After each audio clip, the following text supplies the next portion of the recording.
یوه ډیره غټه ستونزه چې په اوس وخت کې زموږ قدرمن ځوانان ورسره مخامخ دي هغه دا ده چې د شپې خوب نه راتلل، وار په وار ویښېدل او بیا سهار وختي پورته کېدل، یعنې ټوله شپه نارامه او ټوله شپه بې خوبه تېرول دي چې ډېری ځوانان له دې ستونزې سره مخامخ دي.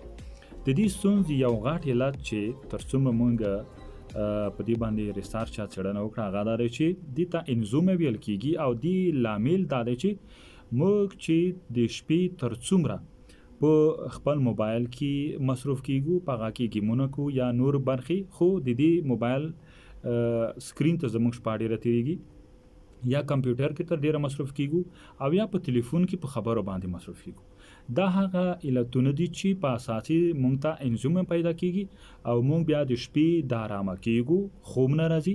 او په خوب کې زر زر راپورته کیږو او سهار بیا وختي زر، یعنې ټوله شپه نارامه کیږو. نو علت دا ده چې موږ باید له مخکې دغه کار پرېږدو، د شپې د موبایل کارونې او کمپیوټر کارونې څخه خلاص واخلو او بل دا چې د شپې په تلیفون کې تر ناوخته پورې خبرې ونه کړو. دا هغه کارونه دي چې که موږ یې وکړو په اساس به یې زموږ دغه ستونزه له منځه لاړه شي.